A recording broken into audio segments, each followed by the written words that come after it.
Those Yeti brothers ain't no joke, man. Those guns they got bigger than cannons. Anyway, this is your boy Mean. Welcome to the channel where anime and manga means more. And this time we're reviewing One Piece chapter 666. So we all knew it. Bon Clay made it. He's on the cover page. He's the new queen of Kamabaka Kingdom or whatever. So even though they lied to him in Impel Down, he's still in Impel Down. He's in that little cubby hole they made, so they're doing all right.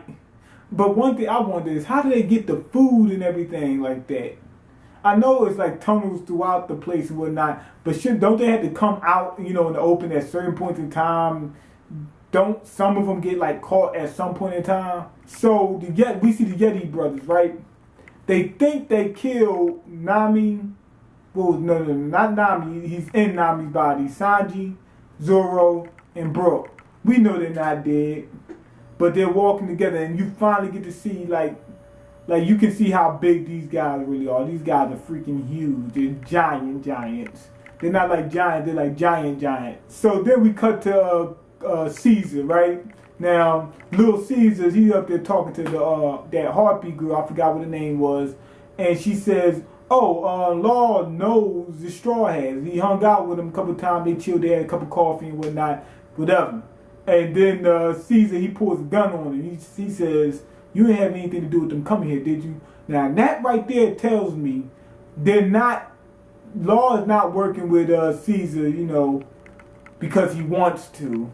He's working with little Caesar because he has to or something. There's some circumstances that has him working with him. So that's foreshadowing right there for you. So then Law, he's up there talking to Caesar. He says, all right, he said, first off, I didn't bring them here. I just found out about them when they showed up. He said, if I did know, he said, I would have told you guys. He said, but do not tell anybody that I'm working with you. And he said, I'm talking about Joker too. So Caesar, as soon as Caesar heard that, he said, oh, you know about him too?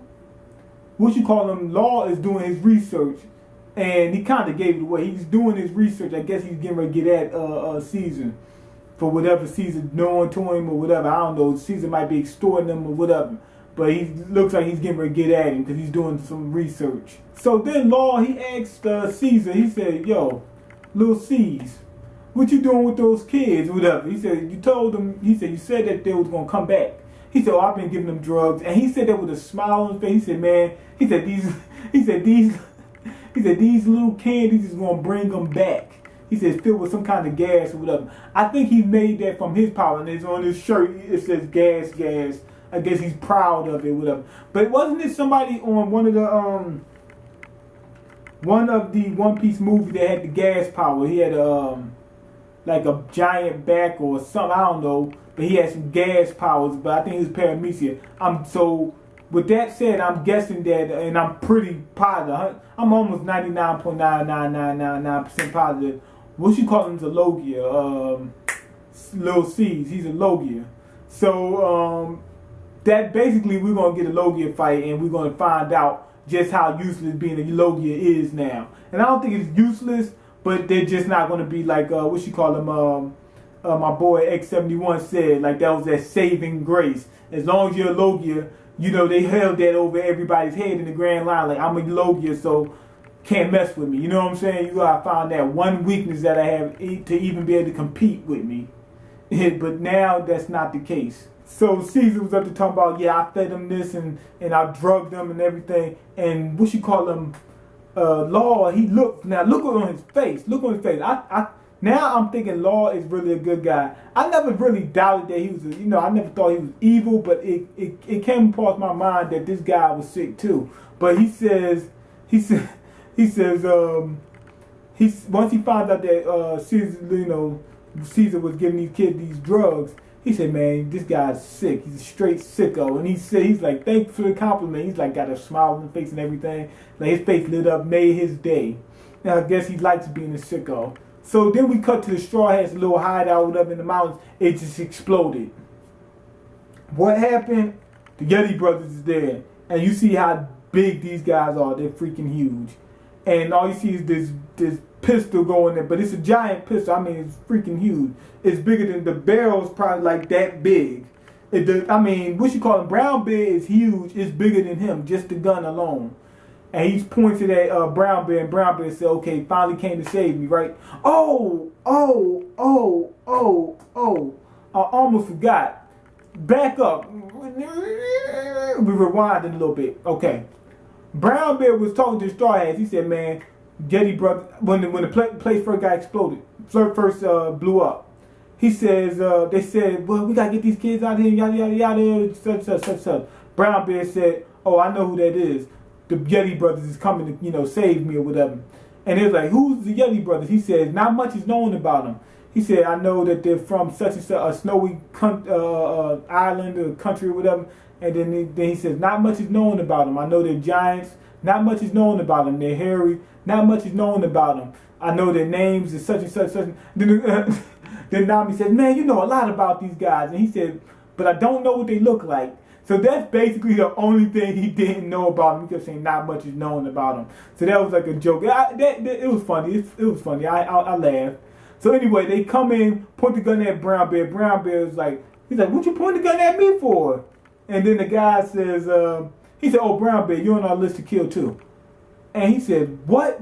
He said, oh, never mind, I'm sorry. He said, I must have heard you wrong. He said, the Straw Hat's right here. Go ahead and take care of him. Help, and get me out of this. And the Yeti brother's like, nah, you're on the list too, buddy, right? And he had the Dim Dim Mushi with him, and he plays the recording. And you hear Caesar, he's like, you killed the Straw Hats. And that Brownbeard, he's like, yeah, he's useless to me now, and the guy's annoying. You didn't kill him too, And Brownbeard was like, what? After all that time, Brownbeard was worshiping this dude like a god. He takes him out. And what you call it, the Yeti brothers just shot him. He just straight shot him, right? But then Luffy, he senses that something's going wrong. I think he's using his haki, right? And he goes back to look for him. The Yeti brothers there. Luffy goes for the attack, basically like always. And the Yeti brothers, like, they're fast because they get out of the way and they take off with Nami inside of Frankie's body at the same time, and they can't even see him. That's how fast they was. So these guys are formidable opponents. And Brownbeard also said that they're basically assassins and they can get anybody they want. So at the end of the chapter, we get Law. He's getting ready to leave, and we should call him henchmen, Lil C's henchmen. He says, where you going? You're not supposed to be yada yada, whatever, all that garbage. Law cuts him up and says, I get to go wherever I want. So basically, I think Law's getting ready to flip. Okay, so all in all, this chapter, it was decent. I liked it. Basically, it's just some foreshadowing, and we get to see with the Yeti brothers in action. These guys are freaking huge. And they tough as nails. But we get to see the Yeti brothers. We finally get to find out about Little Caesar and his relationship with Law. We know they're not working together, willingly. That we know it. And I'm pretty sure that what you call him is going to flip. Law is going to flip. But why he cut up his boy? Or he could say, well, Little C's, he don't care about these about his workers or whatever. He kills them himself. So he might not even really care. And Law might know that and did it. But I'm pretty sure that Law is getting ready to flip. He was waiting for the right opportunity. And this is probably foreshadowing of him working with the Straw Hats to finish off Little Caesar, get his crew back if Caesar has his crew. But I'm not really sure about that right now because he said if you call your friends, maybe he was talking about his crew. That's what Caesar said to Law. So if you call your friends. Or he might have them, but he's able to get in contact with them. I don't know. I'm not sure. Who knows? But I'm pretty sure that Law is going to flip. And on top of that, we got to get the Straw Hats back in their original bodies. So that's one of the ways of doing it. Law joins up with the Straw Hats to take out, Little Caesar. And then he switches them back. But anyway, go ahead and leave your comment. Let me know what you think. That part with Brownbeard was fun. He was worshiping the ground these guys walked on. It's like, nah, you made the list too. That part had me laughing. But anyway, leave your comments. Rate the video and subscribe, and I'm out. Peace.